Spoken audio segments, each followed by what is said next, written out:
And then we let the bottles age in the caves for a certain amount of time.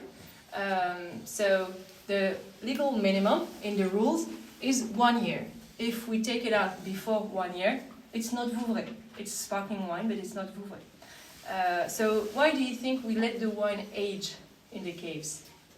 Taste. For the taste, yeah, absolutely. So, do you see it?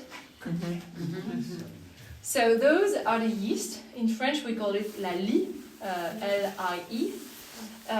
So those are the yeast that did the fermentation, then they died and they sedimented inside the bottle. And those yeast, they have a really interesting taste and flavor, and we want the wine to get a little bit of that flavor. Not too much, because the yeast are also bitter, so we don't want the wine to get too bitter. That's why 1 year is the minimum. There is not really a maximum. We can let it for as long as we want, but we have to be careful not to forget bottle, because in the end, well, the gas will slowly, really slowly come out, and the wine will be way too bitter. So, for example, we used to sell a wine that was 13 years old, but I think we can go up to 20, 30 years, but after that, I'm not sure it's going to be good. So, we let it for a certain amount of time, and when it's done, we have to remove the yeast. Because, well, I don't know about you, but I do not really want to buy a bottle like that. So we have to remove the yeast. To do that, but without losing the gas pressure. So, for example, we cannot use a filter, because passing the wine through the filters would just let the gas come out. So, to do that, we have to take the yeast and bring them in the neck of the bottle without opening it. So, for that, we're going to do the remuage. It's like a shaking, but we do not shake the bottle, but that's the idea. So, the manual way, you sew the racks on the way. So, we put the bottle first horizontally inside the racks, and we're going to turn it once or twice a day, a quarter circle, and a little bit up, like this, in a quick movement, to really get the yeast down little by little. So, imagine I've done it the right way, because it takes a lot of time, like 2 weeks, it's really long. Here I did it in 5 seconds, so it did not work. But imagine the yeast are here in the neck of the bottle. How do I remove them now? Syringe? With a syringe? That could be an idea, but that's not how we do it, because we will need a huge syringe, I think, to get all the wine. Yeah, and we would lose too much gas, I think.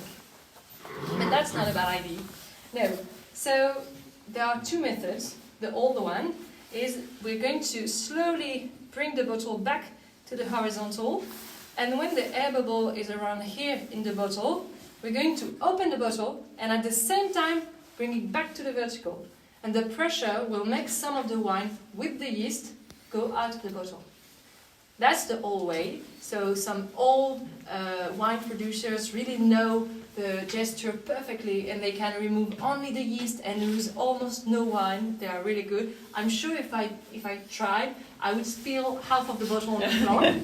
So that's why now we have the automatic method. So we plunge the neck of the bottle in a liquid at minus 30 degrees Celsius in order to make an ice cube, to freeze and trap the yeast in the ice cube. Then the machine will bring back the bottle to the vertical, open the bottle, the pressure will make the ice cube pop out, and then, so really simple, you do not have anything to do, but we still have to add a little bit of wine because we lost, well, the amount of wine that was in the ice cube. So we're going to add a second liquor, but this time no yeast, because we do not want the third fermentation, we do not need it. But this time it's going to be wine and maybe a little bit of sugar, because that's the moment when we choose if we want a brut or a semi-dry, for example. So a little bit of sugar until we have the right level. Then we put the final cork, the one you know, with the muzzle, and well, labels, everything, so it's pretty, and then you can sell it. Okay? How do you keep track of what's in? To those, I suppose there is a computer one where all the informations are, but also thanks to the slates. We have a lot of information on that. First, 75 centiliters, that's the amount of wine in the bottle, it's always the same. The name of the wine, here it's Touraine Rosé, that's the lot number, it's for traceability. And the amount of bottles, so here 10,295. It's hard for me, the numbers. And the date when we put it inside the cave. Okay, so we have a lot of information on those dates. And there's also something I didn't say.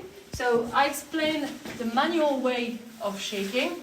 It's really long, 2 weeks, especially when you have to shake all the bottles by hand. So now we have the mechanical version. So I don't know if we've seen it, but like big boxes, when we put 500 bottles and we turn the whole pack at the same time. So that shrink the time, the shaking time to 1 week. And then we had computers, so the computer is going to turn the bottles every 30 minutes, and that brings us to 2 or 3 days of work. And the result is the same. The goal is only to bring the yeast in the neck of the bottle, so it does not matter if you do it by hand or with the machine. Okay?